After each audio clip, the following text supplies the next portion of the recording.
की हम बात इस बात को लेकर कर रहे हैं कि क्या भगवान का कोई अस्तित्व है या जो चीज साबित हो सकती है विज्ञान के जरिए सिर्फ वही सत्य है। अमिताभ, इस वक्त दुनिया में कोई 750 मिलियन ऐसे लोग हैं जो अपने आप को घोषित रूप से नास्तिक कहते हैं और जिनको विश्वास है कि जो साइंस कर रहा है सिर्फ वही सत्य है, भगवान नाम की कोई चीज नहीं है। जो सत्य है वो डेमोक्रेटिक इंस्टीट्यूशन नहीं है कि मतलब के 99% लोग किसी बात को मानते हैं इसलिए वो सत्य है। सत्य भले 1% हो, वो सत्य ही रहेगा। दूसरी बात यह है कि दुनिया के जिन देशों में बात करो, जिन देशों में आप देखेंगे कि ज्यादा खुशहाली है, जहां सोशल सिक्योरिटी अच्छी है, सरकारें लोगों का ध्यान रखती हैं, लोगों की भागीदारी रखती है, लोगों का पूरी बात करती हैं, तो आप देखेंगे कि दुनिया का एक बहुत बड़ा हिस्सा है, यूरोप के कई सारे मुल्क हैं जहां पे आप पता चलेगा कि 80% लोग नास्तिक हैं।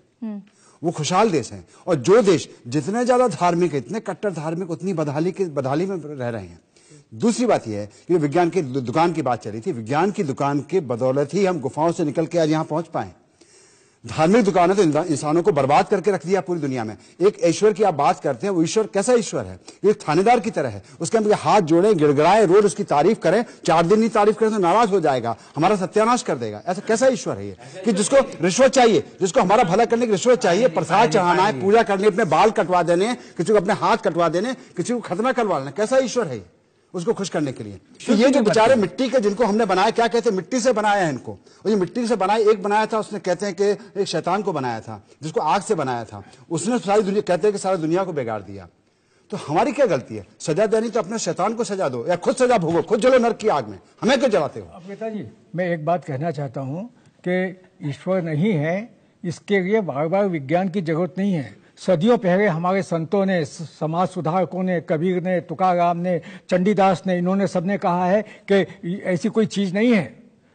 दुनिया कितनी बेवकूफ़ है जो पत्थर पूजने जाती है, घर की चक्की कोई नहीं पूछती, उन्होंने कहा है। ये बहस जो है, और इसके लिए ईश्वर नहीं है, सिद्ध होने के लिए जमीन से जुड़ा हुआ आदमी होना चाहिए। मनुष्य सत्य है मेरा, मनुष्य में मेरी आस्था है, शब्दों में आस्था है जो पुरखों ने दिए हैं। संत चंडीदास ने कहा था, मनुष्य सत्य सवार ऊपर तहार ऊपर नाही, मनुष्य सत्य ईश्वर है।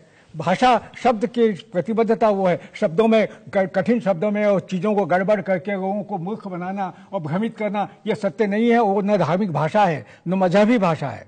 सत्य जो है वो आत्मा का सत्य होता है, आदमी का, हर आदमी का निजी सत्य होता है। विवेकानंद ने कहा था। बड़े बड़े संतों को पीछे पटक के जो इंसानी कमजोरियां हैं वो उसको विवश करती हैं भगवान को मानने के लिए। हम सिर्फ इसको इस नजर से नहीं देख सकते कि आज क्या हो रहा है, हमें थोड़ा सा हिस्ट्री में पीछे चलना पड़ेगा। जब इंसान ने सवाल पूछने शुरू किए तो बहुत सारे सवाल ऐसे पूछे जिनका जवाब उसके पास नहीं था। वो सवाल बार बार पूछता रहा। कुछ सवाल ऐसे थे जिनको उसने शुरुआत में ही पूछा कि ये चीजें कैसे होती हैं। कुछ सवाल ऐसे थे जिनको क्यों होती हैं से शुरू किया। जो मेटा क्वेश्चन या बड़ा सवाल ज्यादातर धर्मों का है, सभी धर्मों का है, वो बड़ा सवाल क्यों से शुरू होता है। और जब क्यों से शुरू होता है और हम अपनी ज्ञान की सीमा पे पहुंचते हैं, तब जवाब सिर्फ हमारे पास रह जाता है कि ये कोई ना कोई शक्ति है, उसकी मर्जी की वजह से हो रहा है। लेकिन जब हमारा सवाल शुरू होता है कैसे से, तब वो साइंस का सवाल होता है। और वो साइंस का सवाल हमें जब ज्ञान की अपने सीमा पर ले जाता है, तो वो सवाल का जवाब आता है कि आज हमें नहीं मालूम, कल हमारी जानकारी और बढ़ेगी तो हमें पता लग जाएगा। इसलिए जो साइंस है वो ऐसी बॉडी है नॉलेज की जो हमेशा बढ़ती रहती है, और सीमाएं उसकी जैसे जैसे फैलती जाती हैं, वैसे वैसे एक्स्ट्रा साइंस जिसे कहें हम, जो इसमें सारे धर्म आते हैं, उनकी सीमाएं सिमटती जाती हैं। कल तक बहुत सारी भ्रांतियां थी जिन पर शास्त्रों में लिखा हुआ है। स्वामी जी शायद आज उनको ना बताएं आपके सामने कि यह भी शास्त्रों में गलत लिखा हुआ है, ये भी धार्मिक किताबों में गलत लिखा हुआ है। अच्छी अच्छी बातें बता देंगे जी, लेकिन वो बातें नहीं बताएंगे जो बिल्कुल गलत हैं आज। लेकिन जो प्रचलित मान्यताएं हैं गौहर साहब, उसमें ये कहा जाता है कि साइंस हमें वो बातें बता देता है जो बाहर दिखती हैं, लेकिन वो नहीं बताता जो हमारे अंदर चल रही हैं। हमारे अंदर चलने वाली ही बातें सारी साइंस ने पिछली 2 सदियों में बताई। मुझे भी बोलने का हमारा अभी कल ही में पढ़ रहा था, दिमाग कैसे काम करता है। बहुत ही जल्दी एक छोटी सी चिप यहाँ लगा दी जाएगी, मैं आपके मन की बात जान पाऊंगा, हम दोनों की चिप लग जाएगी। ये क्या सोच रहे हैं, मैं तो जिसको हम बोलते हैं अंतर मन की बात है जानना, ये विज्ञान संभव कर देगा 2-4 साल में। साइंस का ये सवाल ही नहीं है कि ईश्वर है या नहीं। इसलिए अगर साइंटिस्ट हो सकता है कि कोई मानता हो ईश्वर को, लेकिन साइंस ईश्वर को मानेगी ये सवाल ही पैदा नहीं होता, क्योंकि ये साइंस का सवाल ही नहीं है। देखिए न्यूटन, देखिए ऐसा फर्क क्या है, फर्क क्या है। एक कवि के बारे में मैं पढ़ रही थी, पीवी शैली, जो अंग्रेजी के बहुत मशहूर कवि हैं, उनको ऑक्सफोर्ड से निकाल दिया गया था सिर्फ नास्तिक होने की वजह से। आप अपना सवाल पूछिए, क्या कहना चाह रहे हैं? जी, मेरा ये पूछना है कि आप जैसे जानते होंगे कि भगवान के नाम पे इस दुनिया में लाखों युद्ध होते हैं। एक इंस्टीट्यूशन साइंस है, एक इंस्टीट्यूशन रिलीजन है। मैं रिलीजन और भगवान को जोड़ नहीं रहा हूं, बस मैं ये बोल रहा हूं कि भगवान एक रिलीजन का प्रतिनिधि है, तो वो प्रतिनिधि बैठ करके ये सब देखता रहता है। साइंस के नाम पे आज तक आप मुझे एक युग बता दीजिए जो साइंस में आपस में साइंटिस्ट ने स्टार्ट किया हो। रिलीजन के जो गुरु हैं, जो भगवान है, उनकी वजह से आज दुनिया को इतना नुकसान उठाना पड़ रहा है।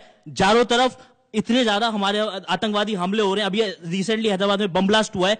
ये सब क्या है? ये सब हमारे को धर्म का देन है। और धर्म किसके लिए? ईश्वर के लिए। उस ईश्वर के लिए ये सब हो रहा है, और वो आंखें बंद करके वहां सत्ता में बैठा हुआ देख रहा है कि 6000 साल बाद कलयुग खत्म होगा, फिर वो सजा देगा। और आज यहां लोग मर रहे हैं, उनको बचाने कौन आएगा? जी, इस बहस का कोई अंत नहीं है, और जितनी सुक्तियां और ज्ञान और पांडित्य का प्रदर्शन है वो मनुष्य के सहज विवेक, सामान्य चेतना और साधारण आदमी की सोच समझ से बाहर है। मेरा फिर अंतिम रूप से ये कहना है कि मनुष्य ने अपनी सुरक्षा के वास्ते, अपने सरोकारों के वास्ते जिस तरह से बीजू का खेत में बना देते हैं, जिस तरह से पत्थर का गांव के अंदर एक गांव का देवता बना देते हैं कि गांव की सुरक्षा बनी रहेगी।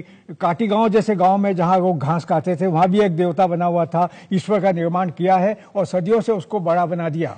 देखिए ऐसा है कि अगर हम बायस्ड स्टडी करना चाहें, आंखें बंद करके करना चाहें, तो फिर हमें धर्म के अंदर कुछ भी बुरा दिखाई नहीं देगा, जैसे ज्यादातर लाखों करोड़ों लोगों को नहीं दिखाई देता है।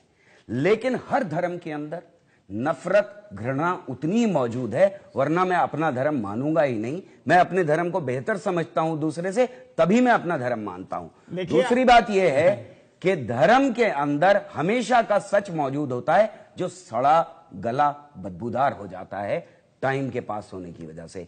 आप बात कर रहे हैं बेहद पुरानी किताबों की। आप जहर खाना चाहते हैं तो क्या फर्क पड़ता है कि आप किस धर्म का जहर खाना चाहते हैं? जिसका बिग बैंग थ्योरी जो ये मानते हैं, उससे कोई फर्क नहीं पड़ता। नहीं, एक मिनट आप बात यह है कि सारे धर्मों के अंदर नफरत मौजूद है। सारे धर्म मोहब्बत की भी बात करते हैं। जब चाहें तो आप बड़ी बड़ी जंग शुरू करें। दुनिया वजूद में आई, दुनिया वजूद में बिग बैंग थ्योरी से आई। और हर धर्म बोलने दिया जाए ना। आप ये बात, हर धर्म के, मेरी बात सुन लीजिए, उसके बाद जरूर बोलिएगा। हर धर्म के अंदर है ये स्वामी बालेंदु साहब। हर धर्म के कपड़े बहुत धार्मिक शख्स थे और वृंदावन में धर्म की शिक्षा दीक्षा दिया करते थे, लेकिन अपने अनुभवों से इन्होंने सीखा कि धर्म में वो सारी चीजें नहीं हैं जो हमें आगे ले जाए, और वो नास्तिक हो गए।